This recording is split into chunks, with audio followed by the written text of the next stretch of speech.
once we have a good understanding of geometry, there's another key important idea that's important to get a good understanding of calculus, which is understanding change. In many ways, calculus is about saying, well, how are things changing? And so if we want to have that discussion, we have to say, well, what is something that represents change? So now let's think about how we can represent how things are changing. So when we think about how things change, there's really two important parts. There's direction and there's magnitude. So the direction is in which way are things changing, and magnitude is the amount that change occurs. Now we actually do have direction when we talk about single variables. So in direction, we call them plus or minus.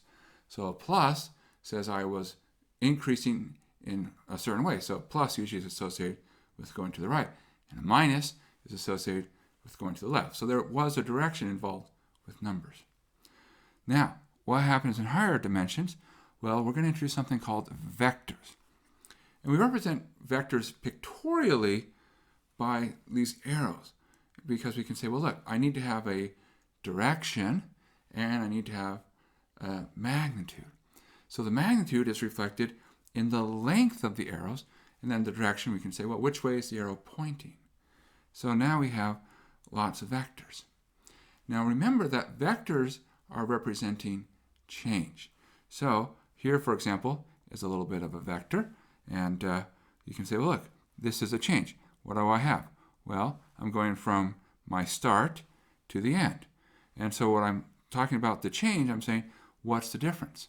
Now, if I translate my vector and move it over, if I look at the change that's happened from my start to my end, it's the same change.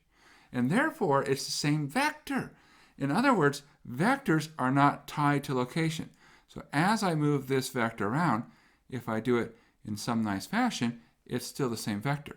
But if I were to change the direction, different vector. Or if I were to take the vector and change the length, again, different vector.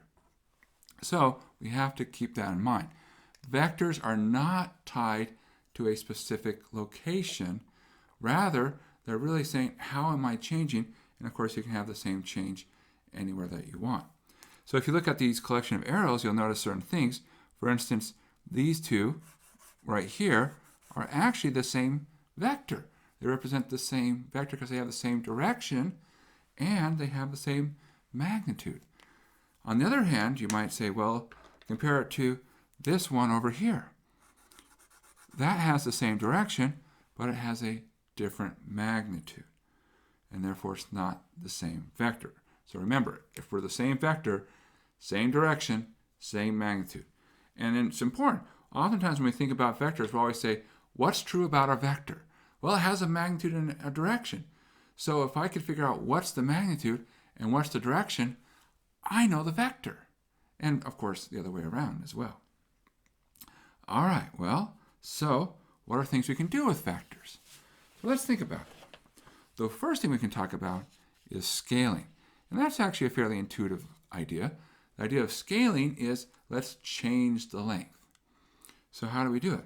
Well, what we do is indicate it by multiplying a vector by a number. So if I have a vector here, v, you'll often notice we put an arrow on top. That's one notation. Other notations you might see is sometimes they use a bold symbol. But for us, we're going to use a little arrow. So when we write 2v, what it is, it's the same direction, but now twice as long. A half v, same direction, half as long. And now this one's important. Minus. Okay, so what does minus do? Well, if you think about the number line, you say, well, look, one way is positive, one way is negative. So somehow minus sort of turns you all the way around, 180 degrees. It's going to be the same thing with vectors. Remember we talk about a minus, it just says complete 180. You're going to go in the exact opposite direction. So that's what a minus indicates. So that is the case where when we scale, we can change the direction if it's positive or negative. Now the other thing we can do besides scaling vectors is we can add vectors. So what does that do? Well, what we have is the vectors are changes. So we can say, well, let's look at I change a little bit from here to there, I change a little bit from there to there, I can say, well, what's the total change? Well, the total change, the intuition is you add up the intermediate steps, and that'll be the total. Now, how do we do it pictorially? Well, the idea is, suppose I wanted to look at the vectors u and v, and I wanted to add those two together. Well, so I have a vector u, and I have a point where I start, and I can move that point to be any convenient point. That's the nice thing about vectors, is I can always move them to be convenient. So I move along u. And now, once I got to the end of u, I can say, all right, move v so that it starts where u ends, and now follow along there. So we go u, then v. Well, what's the result? The result of going u and then v will be the vector u plus v. So it's this vector here. Now you might notice something. It's the same as if I went v and then u. In other words, it doesn't matter in which order I add changes in, I'm still going to get the same total amount of change. So u plus v as vectors is the same as v plus u. All right, good. Sometimes they call this the parallelogram law. So there we go. V plus u is the same as u plus v. It's like we're joining opposite corners of this nice shape. So we can add, we can scale. Okay, well, let's talk about some very important vectors. And these are the vectors we call I, j, and k. They actually are so important, they get their own name. So what are they? Well, I, j, and k are vectors that point in the x, y, and z direction.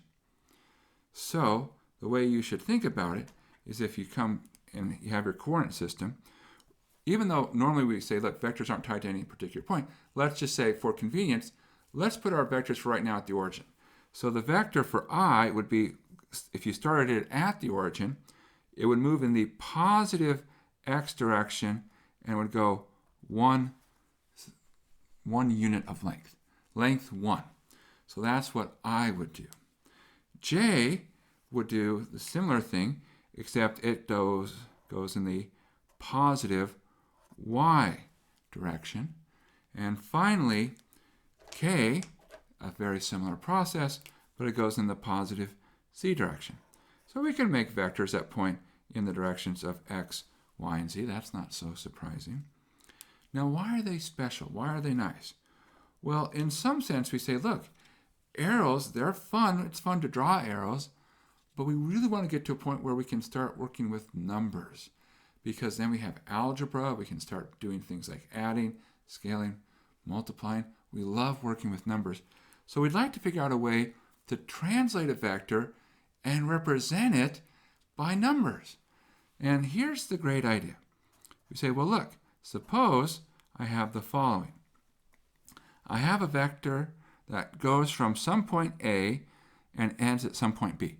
So I'm going from A to B. And A and B are anywhere in space. Now we're drawing it here in 3 dimensions. There's nothing special about 3 dimensions. Vectors work in any dimension. So, but we oftentimes will think about 3 dimensions because it's interesting enough, it's high enough that we can talk about fun things happening, and of course, small enough we can still visualize what's going on. Now, what will we do? Well, we say, well, look, I can think about adding vectors together and get a new vector. So one of the things we can also do is say, let's take a vector and somehow break it into smaller, more useful vectors. So if I think about joining A to B, I can think of A and B as being opposite corners of a box, where the box has the sides, the edges are parallel to the axes. So now what can I do? Well, instead of going directly from corner to corner, let's move along the edges. So I can move first along the edge that's parallel to the x-axis. Then I can move along the edge that's parallel to the y-axis. And then finally I can move along the edge that's parallel to the z-axis. So this combination of these 3 vectors is equivalent to moving from one corner to the other corner. All right, well, how do we represent these vectors? Well, if we think about what's happening, we say, well, look, this vector that's parallel to the x-axis, it's pointing in the direction of the x-axis. Well, we know a vector that points in the direction of the x-axis. We've given it a name. We've called it I. So any vector that points in that same direction is a scalar multiple of I. So all we have to do is say, oh, well, that means that this first side here is some multiple of I. Now, all that we need to do is figure out, well, what multiple of I is it? Well, we say, well, let's think about how much we've changed. So if our x-coordinate started at x1 and it ended at x2, then the change is the difference, namely x2 minus x1. You take end minus start. So x2 minus x1, I, is our first leg. That gets us from this A to the corner. Now we say, okay, we've taken care of change in the x direction. Similar process. What's the change in the y direction? Well, we say, well, look, we start at y1, we end at y2, so it's y2 minus y1, and I need to move in the y direction. Well, that's what j does. J moves in the y direction. So we scale j by y2 minus y1, and that gets us the next trip. Here's this leg here. So y2 minus y1j. And then the last thing is move up in the z direction. Well, z2 minus z1. We're moving in the z direction, which means we're some multiple of k, and we figure that out by scaling it by z2 minus z1.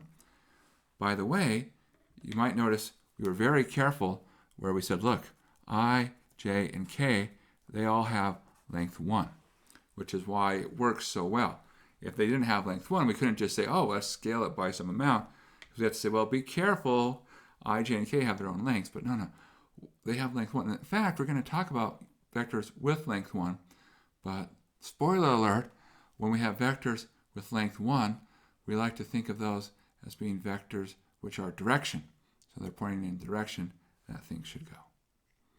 And so now what we have, well, now we can say, look, any vector between a pair of points, we can represent as a combination of I, j, and k, and we represent that in shorthand notation, namely as a difference in the x-coordinates, difference in y-coordinates, and difference in z-coordinates. Now, let's point something out here in our notation. You'll notice we've done something very small. We've changed our notation. These are no longer parentheses, they're angled brackets. So when you see a parenthesis on something, that's a point.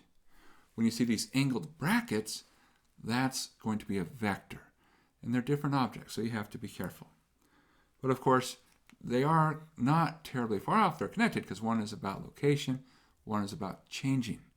And so, for instance, if we have 2 points, we can get a vector. If we have a vector and a starting point, we can say, well, look, if I know my starting point, I follow the vector and I get my end point. And of course, we can go the opposite.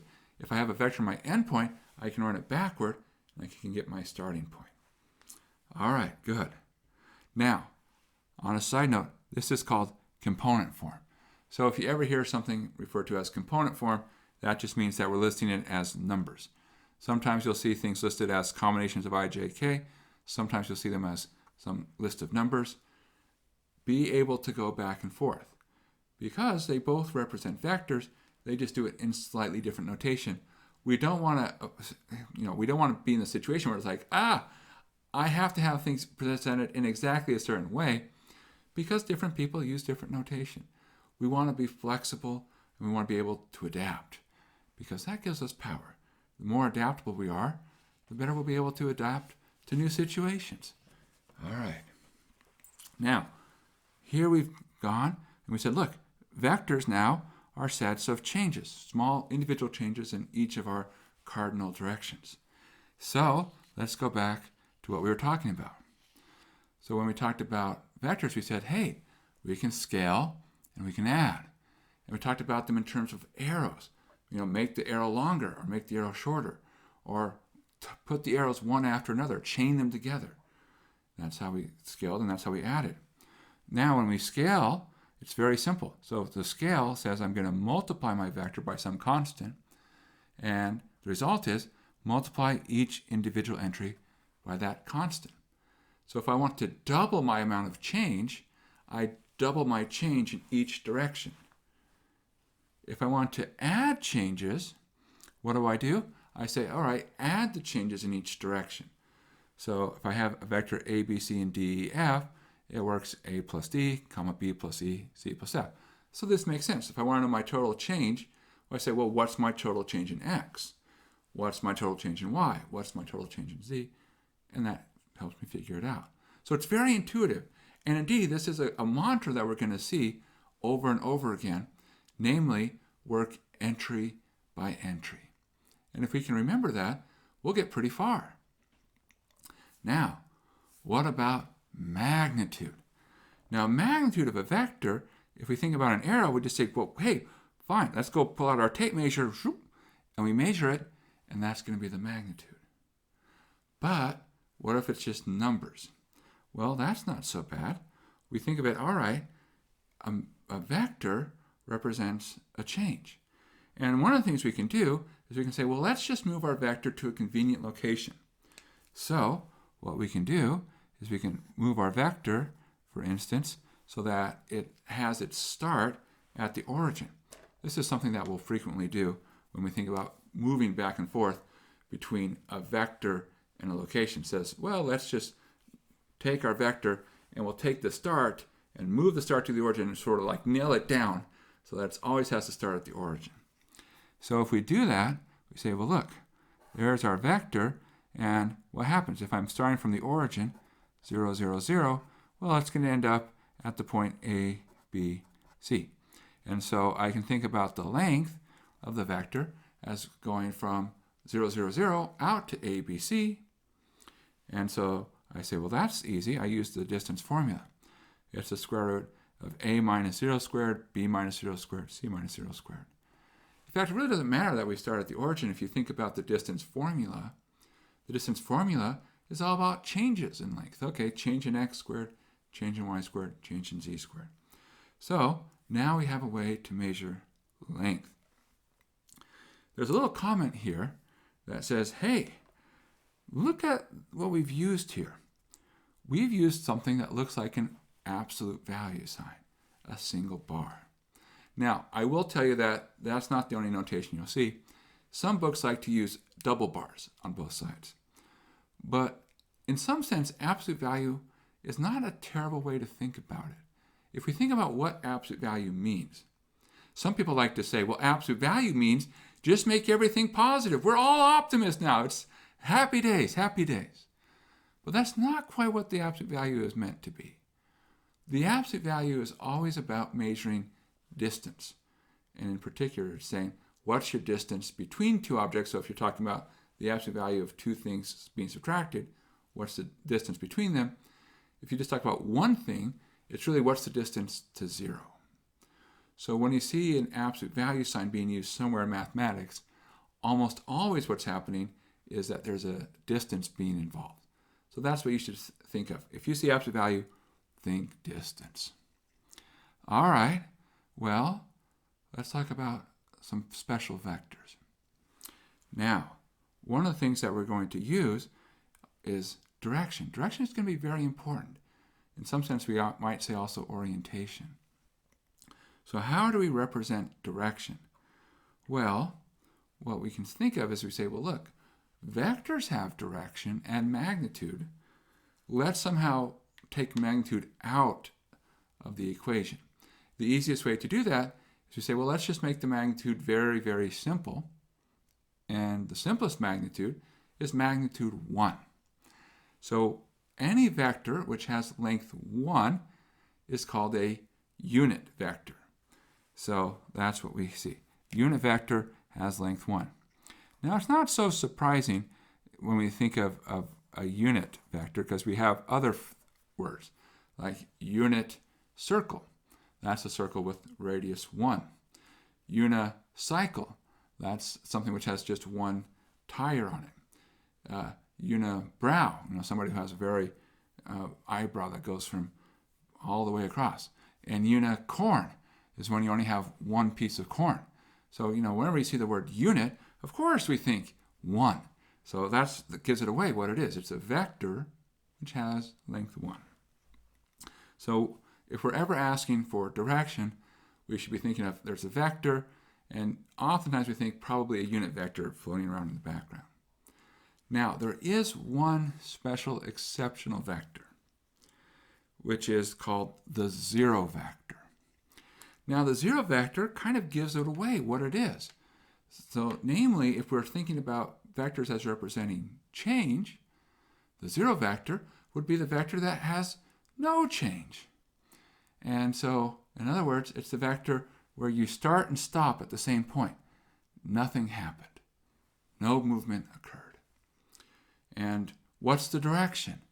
The answer is there is no direction. It's sort of like majors in underwater basket weaving. No direction at all in their life. So, no. We want to have some direction. So, we want to keep moving forward. That's our goal. All right. Well, if I'm not a zero vector, I do have a direction. And so there's this nice fact. If I'm not the zero vector, then what I can do is I can find a unit vector that has the same direction as my vector. And it's actually a very simple idea. It says, well, look, if I have a direction, I like my direction, I just need to make it the right length. So we scale in such a way so that it settles into length 1. So whatever the current length is, we say, well, look, scale it so that length becomes 1. So we say, if we take 1 over the current length, and this is our scaling factor, that will get our vector to a length 1 vector. You'll notice, of course, a length 0 vector, well, you can guess, what's the length of a length 0 vector? 0. So that's why you can't scale a 0 vector, because 1 over 0, forget it, hopeless. All right, so now some good news. Vectors work fairly intuitively. So in other words, if you think about what vectors are as representing change, then they work like you would expect change to work. So let's try a couple of things. So suppose I take a vector, u, and I add the zero vector. So I have a vector, and then I have the vector that does nothing. What's that the same as?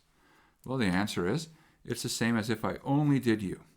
So somehow it's like adding 0 doesn't change anything. Now, what if I take the vector u and I add 0? What then? The answer is this is nonsense. Now you might say, wait, what? What do you mean by it's nonsense? Well, vectors and numbers are different objects. We have to treat them differently. So we can't mix them together. We can't say like, well, here, let's add a vector to a number. That doesn't make any sense. So pay attention. What object am I working with? And if I have two objects, are they compatible with what I'm trying to do with them? If the answer is no, then don't do that operation because they're not compatible. So in our case, a vector and a number doesn't work for addition.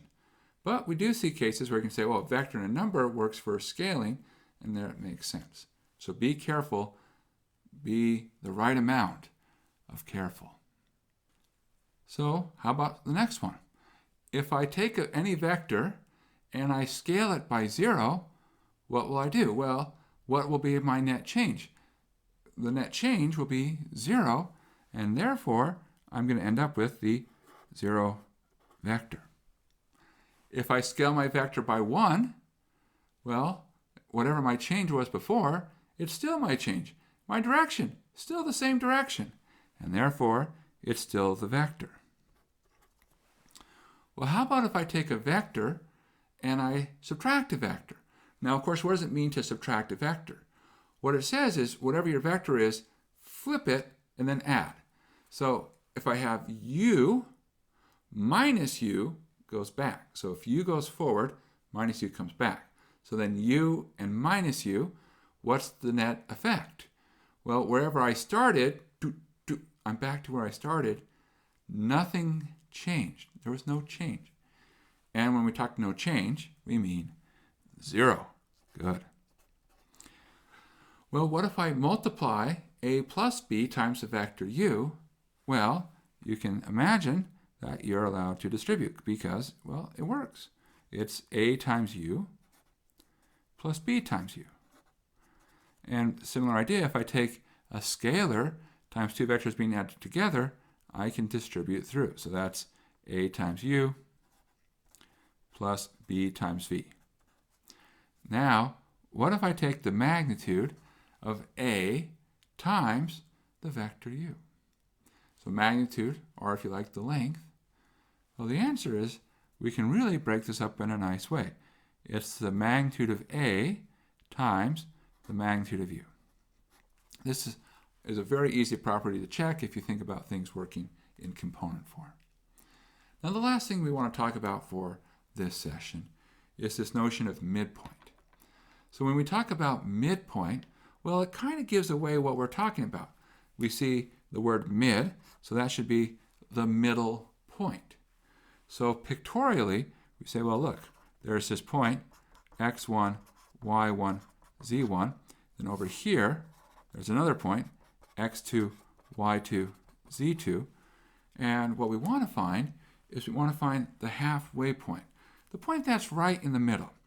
So the midpoint would be here, the point that's exactly in between. Now you might say, well, what is it?